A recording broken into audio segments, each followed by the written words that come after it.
பார்த்தீங்கன்னா நம்மளோட வாழ்க்கையில வந்து நம்ம நிறைய பேருக்கு வந்து கண்டிப்பா ஏதாவது ஒரு பிரச்சனை இந்த வீடியோ நீங்க பார்த்துட்டு இருக்கப்போ இருக்கும். மனுஷனா பிரச்சனை இருக்கும். அது வந்து ஃபேமிலியா இருக்கட்டும், லவ்வா இருக்கட்டும், ஃப்ரெண்ட்ஷிப்பா இருக்கட்டும், மணி ப்ராப்ளம்ஸா இருக்கட்டும், எஜுகேஷனா இருக்கட்டும், ஏதாவது ஒரு பிரச்சனை நம்மளுக்கு இந்த வீடியோ பார்த்துட்டு இருக்கப்போ இருக்கும். அதனால நம்ம துவண்டு போயிருப்போம், இல்ல மென்டலா வந்து கொஞ்சம் பிளாக் ஆயிருப்போம். பட் இன்னைக்கு மண்டேங்கிறதுனால நான் கண்டிப்பா வந்து எனக்கு தெரிஞ்ச மோஸ்ட் இன்ஸ்பைரிங்கான ஒரு பர்டிகுலர் நபரோட வாழ்க்கை கதையில இருக்கிற சில முக்கியமான சம்பவங்களை உங்ககிட்ட சொல்லணும்னு நினைச்சேன். கண்டிப்பா அது உங்களை மோட்டிவேட் பண்ணலன்னா எதுவுமே மோட்டிவேட் பண்ணாது. யார் அந்த நபர்னு கேட்டீங்கன்னா பீம் ராவ் அம்பேத்கர். நம்மளுக்கு எல்லாத்துக்குமே வாழ்க்கையில பிரச்சனை இருக்குது. அவருக்கு வாழ்க்கையே பிரச்சனையா தான் இருந்திருக்கு. பிறந்ததே பிரச்சனையா தான் இருந்திருக்கு. பிறந்த காலகட்டத்தில இருந்து அவர் ஜாதினால ஒரு மொத்த நாடே அமுக்கி வைக்கணும்னு நினைச்சிட்டு இருந்தப்போ 100 வருஷத்துக்கு முன்னாடி அந்த மொத்த நாட்டை எதிர்த்து வளர்ந்து நின்று நம்மளுக்கு இருக்கிறதெல்லாம் பிரச்சனையே இல்லை. அவர் மொத்த கண்ட்ரி அவர் அமுக்குது.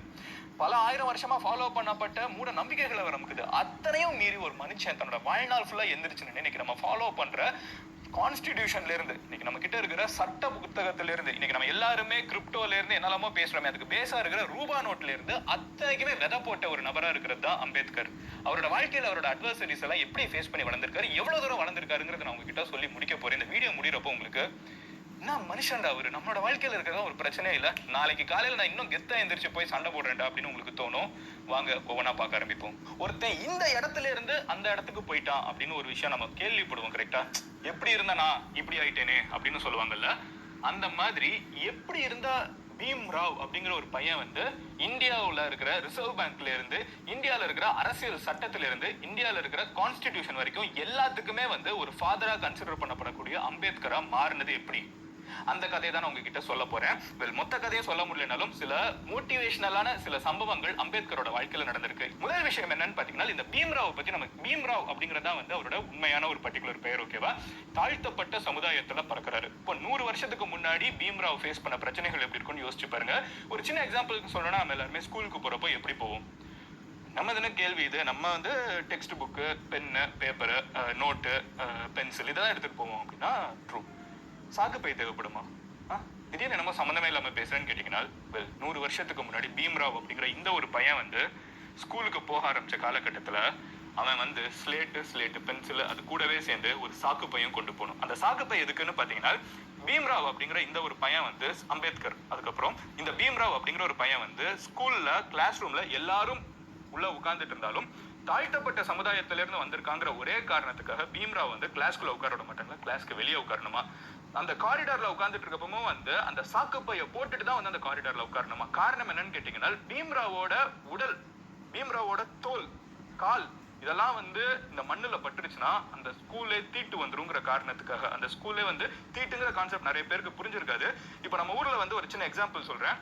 வந்து இந்த டேபிளை நான் தொட்டுட்டேன்னு வச்சுக்கோங்களேன், இந்த டேபிள் தீட்டாயிடுது. அதனால வந்து தன்னை உயர் ஜாதின்னு நினைச்சிட்டு இருக்கிற எவனுமே வந்து இந்த டேபிள் நான் தொடவே மாட்டேன், இது வந்து இந்த கொரோனா வைரஸ் மாதிரி வந்து எங்கிட்ட இருந்து பரவிடுச்சுன்னு வச்சுக்கோங்க, இந்த டேபிளே வந்து கோவிட் வந்துருச்சு அப்படின்னு சொன்னா உங்களுக்கு எப்படி இருக்கும்? நம்ம இது லூசு தனமா இருக்குதுன்னு கெட்ட வார்த்தையோட நம்மளுக்கு வாயில வருதுல. இதுதான் அன்னைக்கு இருந்த ஜாதிய நிலைமை. பீம்ராவ் வந்து கிளாஸ்ல கவனிக்க போறப்போ அவரை படிக்கிறப்போ வந்து அந்த கோணிப்பைய போட்டு அவர் காரிடார்ல உட்காந்து கிளாஸுக்குள்ள எட்டி பார்த்து என்ன நடத்துறாங்களோ அதை கவனிச்சுட்டு தான் இருக்கணும். இப்படி இருக்கிற பையன் கிளாஸ்ல டீச்சர் கிட்ட போய் டவுட் கேட்க முடியுமா? இல்ல ஏதாவது டவுட்னா யோசிச்சு பார்க்க கூட முடியுமா? ஃப்ரெண்ட்ஸ் கூட பழக முடியுமா? ஒண்ணுமே முடியாது. இந்த பீம்ராவ் வந்து லேட்டரா இது எல்லாத்தையும் மீறி பல்ல கடிச்சிட்டு படிக்க ஆரம்பிக்கிறாரு. அவர் தண்ணி குடிக்கிறது ஒரு பேசிக்கான விஷயம். சாப்பாடெல்லாம் விட்டுருங்க, குழந்தை சின்ன பையன், ஃபர்ஸ்ட் ஸ்டாண்டர்ட் செகண்ட் ஸ்டாண்டர்ட் படிக்கிற பையன், தண்ணி தாகம் அடிக்கும்ல, அப்படி தண்ணி குடிக்கணும்னா அந்த கோணி பையெல்லாம் உரமா வச்சுக்கிட்டு கிட்ட இருக்கிற பியூனனை கிட்ட சொல்லணும். அந்த பியூனனை வந்து ஒரு லாங்கா இருக்கிற அந்த ஜொர்த்தாலாம் மங்கள் இப்ப லாங்கா இருக்கிற ஒரு கிண்ணத்துல இருந்து அந்த உள்ள தண்ணிய கோரி மேல இருந்து ஊத்துவாங்க. ஏன்னா டைரக்டா பற்றக்கூடாது, கை பற்றக்கூடாது. அவங்களோட கை, பீம்ராவோட கை வந்து அந்த கரண்டியில பற்றக்கூடாது. ஸோ ஊத்துவாங்க. பீம்ராவ் வந்து கீழே இருந்து இந்த தண்ணி உழுகிற தண்ணியை வந்து சிந்தாம குடிக்கணும். சிந்தியாச்சுன்னா அதை கிளீன் பண்ணும், ஏன்னா தீட்டு. ஸோ சிந்தாம குடிக்கணும். இப்படி ஒரு நாள் வந்து அந்த பியூன் வரலன்னு வச்சுக்கோங்களேன், அன்னைக்கு நாள் ஃபுல்லா Bhimrao first standard second standard third standard படிக்கிற பையன் இருந்துகிட்டு தண்ணி குடிக்காம கிளாஸ்ல நாள் ஃபுல்லா இருக்கணும். பியூன் லீவ் போட்டாருன்னா. இன்னைக்கு 2021ல பயோகிராஃபி வந்து இன்னைக்கு கொலம்பியா யூனிவர்சிட்டியில இருக்கிற ஸ்டூடெண்ட்ஸ்க்கு வந்து டெக்ஸ்ட் புக்கா கொடுக்கப்பட்டு இருக்கு பீம்ராவ் அம்பேத்கரோட ஆட்டோபயோகிராஃபி. அவர் 4th standard English exam clear பண்ணிட்டாரு, இப்படி கோணிப்பைய போட்டு உட்கார்ந்து படிச்சு கிளியர் பண்ணிட்டாருன்னு தெரிஞ்ச உடனே அவரோட மொத்த சமுதாயம் வந்து அதை வெடிச்சு சந்தோஷமா செலிப்ரேட் பண்ணாங்களாம். அன்னைக்குதான் அம்பேத்கருக்கு ஒரு உள்ளுக்குள்ள அப்படியே அடிச்சு எழுப்பின ஒரு பர்டிகுலர் நாள். எந்த ஜாதியிலையாவது 4th ஸ்டாண்டர்ட் முடிச்சதுக்கு வந்து கொண்டாடுவாங்களா? ஏன் அதை கொண்டாடினாங்கன்னு பாத்தீங்கன்னா, அதுதான் அவங்க படிச்சதுலேயே ஹையஸ்ட். அந்த கிராமத்துல இருக்கிற மக்கள்லயே அவங்களுக்கு தெரிஞ்ச அந்த ஜாதியில இருக்கிற அத்தனை பேர்லயுமே வந்து 4th standard English exam clear பண்ணதை வந்து அவ்வளவு கொண்டாடினாங்க. அந்த பையன் அதுக்கப்புறம் பீம்ராவ் இருந்துகிட்டு இந்தியாலேயே வந்து அதிகமா படிச்ச நபர் அவர் தான். யூஎஸ்ல போய் வந்து டாக்டரேட் முடிச்ச முதல் இந்தியன் அவர் தான் அப்படின்னு சொல்லிட்டு ஏகப்பட்ட பேரு. அம்பேத்கர் வந்து தன்னோட வாழ்நாள்ல படிச்சு முடிச்ச டிகிரிஸ் எதுன்னு நான் உங்ககிட்ட சொல்றேன். அதை சொல்றதுக்கே வந்து நான் பார்த்து தான் சொல்றேன். அவர் படிச்சு முடிச்சிருக்காரு. BA, MA, PhD, MSc, DSc, barrister at law. அவரோட பேரை விட அந்த பின்னாடி படிச்ச டிகிரிஸ் வந்து அவ்வளவு பெருசா இருந்திருக்கு. அம்பேத்கர் வந்து தன்னோட வாழ்நாள்ல ஒரு புக் எழுதுறாரு. இந்தியால இருக்கிற ருப்பீஸை பத்தி ஒரு புக் எழுதுறாரு. இந்த ருப்பீஸை பத்தி அவர் எழுதின ஒரு புக்கை வச்சுதான் வந்து இந்தியால RBI அப்படிங்கிற ஒரு விஷயத்தையே நம்ம உருவாக்குறோம். ரிசர்வ் பேங்க் ஆஃப் இந்தியாங்கிற ஒரு விஷயத்தை உருவாக்குறோம். இன்னைக்கு நீங்களும் நானும் வந்து ஆன்லைன்ல பே பண்ற காசுல இருந்து நம்ம கையில தொடுற ஒரு ரூபாய் நோட்டுக்கும் வந்து காந்தி முகம் அதுல பதிக்கப்பட்டிருந்தாலும் அதுக்கு விதை போட்டது வந்து அம்பேத்கர் அப்படிங்கறத தெரிஞ்சுக்கோங்க. நம்ம எல்லாருமே வந்து காந்தியை சொன்னோம்னா சத்தியாகிரகா, அவர் வந்து உப்பு சத்தியாகிரகம் பண்ணாருன்னு நம்ம எல்லாருமே கேள்விப்பட்டிருப்போம். பட் அதுக்கு 3 வருஷத்துக்கு முன்னாடி அம்பேத்கர் பண்ண ஒரு சத்தியாகிரகம் இருக்கு. தண்ணிக்கு ஒரு சத்தியாகிரகம் பண்ணாரு. இப்ப ரீசெண்டா கூட ஒரு ஷியாம் சிங் ராய்னு நினைக்கிறேன், அந்த படத்துல ஒரு சீன் காமிச்சிருப்பாங்க. அது வந்து அம்பேத்கரோட ரியல் லைஃப்ல இருந்து இன்ஸ்பயர் ஆன ஒரு பர்டிகுலர் சீன் தான். மகாராஷ்டிரால ஒரு பிறந்த ஊர்கிட்ட வந்து ஒரு குளம் இருந்திருக்கு. இந்த குளத்துல இருந்து ஊர்ல இருக்கிற எல்லா மக்களும் தண்ணி எடுத்து குடிச்சாலும், அவங்களோட நாய், அவங்களோட மாடெல்லாம் அந்த குளத்துல இருந்து தண்ணி குடிச்சாலும் தாழ்த்தப்பட்ட சமுதாயத்துல இருக்கிற மக்கள் வந்து அந்த தண்ணியை தொட முடியாது. தொட்டாங்கன்னா அந்த குளம் தீட்டாயிடும். இவங்க தொட்டுட்டாங்கன்னா அங்க இருக்கிற நாய், அதாவது தன்னை உயர் ஜாதின்னு நினைச்சிட்டு இருக்கிற மக்களோட நாயும் மாடும் வந்து அந்த தண்ணியை குடிச்சிடாதான். ஏன்னா இந்த மக்கள் வந்து குடிச்சிட்டாங்க, தீட்டாயிடும், பொல்யூட் ஆயிடும் அப்படின்னு ஒரு மாயையை கிரியேட் பண்ணி வச்சிருந்தாங்க. இதை அம்பேத்கர் உடைக்கிறதுக்கு, காந்தி சத்தியாகிரகம் பண்றதுக்கு 3 வருஷத்துக்கு முன்னாடி வந்து ஊர்ல இருக்கிற எல்லா மக்களையும் ஒன்னா கூப்பிட்டுட்டு போய் அவர் வந்து அந்த இடத்துல இருந்து, அதுவும் தாழ்த்தப்பட்ட சமுதாய மக்கள் வந்து கிட்டத்தட்ட 5000 பேரை ஒன்னா கூப்பிட்டுட்டு போய் அங்கிருந்து அவர் தண்ணியை குடிக்கிறதுக்கு முயற்சி செஞ்சார். அதுக்கு ஏகப்பட்ட பிரச்சனைகள் இருந்துச்சு. அது எல்லாத்தையும் மீறி அங்க இருக்கிற மக்களை தண்ணி குடிக்க வச்சாலும் அந்த சம்பவம் நடந்து முடிஞ்சதுக்கு அப்புறம் அந்த உயர்ஜாதி மக்கள் வந்து அந்த குளத்துக்குள்ள வந்து அதுக்கப்புறம் வந்து அவங்களோட இந்த ஏகப்பட்ட மந்திரம் பூஜை எல்லாம் பண்ணி முடிச்சு அதை சுத்தப்படுத்துறாங்க. இது அம்பேத்கர் வந்து தன்னோட வாழ்க்கையில மறக்கவே முடியாத ஒரு சந்தேகம். ஒரு சக மனுஷன் அது தண்ணி குடிக்கிறவரடா நீ பொல்யூட்டட்னு சொல்றடா அப்படிங்கிற ஒரு விஷயத்த பேசியிருக்காரு. வாழ்நாள்ல வந்து அவர் கடைசி காலகட்டத்துல இருந்த ஒரு பர்டிகுலர் பில்டிங்ல அவர் இறந்ததுக்கு அப்புறம் அந்த பில்டிங்கை போய் எக்ஸ்ப்ளோர் பண்றாங்க. அந்த எக்ஸ்ப்ளோர் பண்ற இடத்துல பாத்தீங்கன்னா அவரோட வீட்டுக்குள்ள இருக்கிற லைப்ரரியில வந்து 50,000 புக்ஸ் இருந்திருக்கு. எந்த பையன் கோணி பைய தூக்கிட்டு போய் அந்த பையன் கிளாஸ்ல உட்காரணும்னு சொன்ன பையனோட வீட்டுல வந்து இறந்து போனதுக்கு அப்புறம் 50,000 புக்ஸ் இருந்திருக்கு. இதுதான் வந்து அன்னைக்கு இருந்த காலகட்டத்துல ஒரு தனி மனிதனோட பிகெஸ்ட் லைப்ரரி வேர்ல்டுலயே அப்படின்னு சொல்றாங்க. அவரோட ஊருக்கிட்ட வந்து ஒரு பர்டிகுலர் ஊர்ல ஒரு ஜாதியினர் வந்து தாழ்த்தப்பட்ட சமுதாயத்தை கம்ப்ளீட்டா வீட்டெல்லாம் போட்டு சூறையாடி ஒட்டச்சு தள்ளுறாங்க.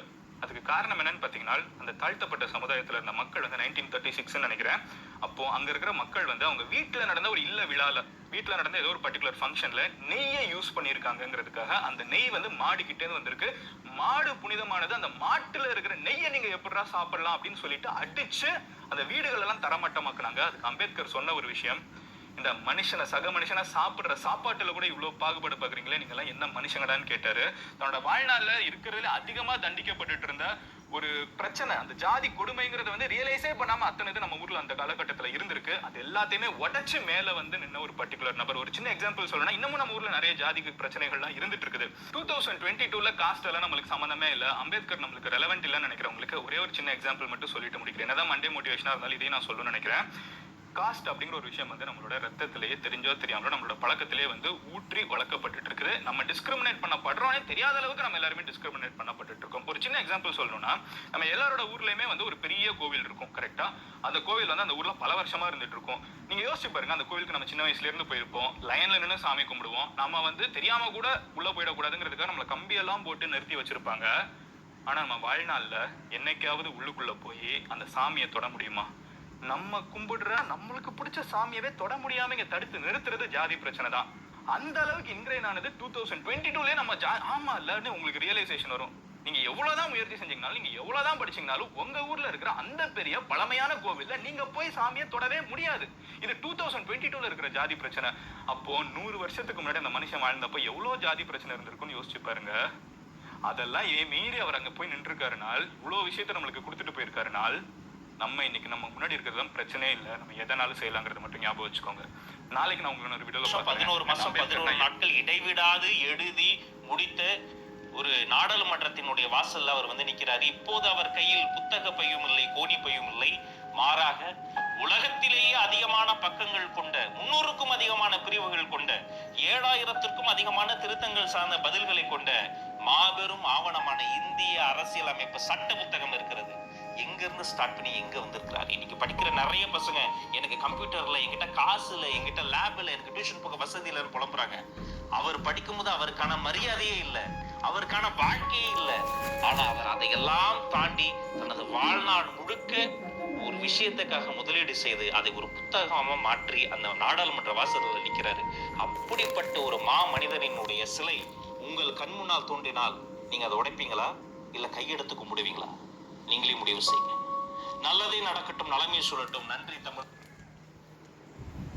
வணக்கம். இதை போன்ற தலைவர்கள் எல்லாம் ஒரு சாதியினுடைய தலைவர்களாக பார்க்கக்கூடிய ஒரு போக்கு மாறட்டும். அவர்களை சாதி தலைவர்களாக பார்க்காது, சாதித்த தலைவர்களாக பார்ப்போம்.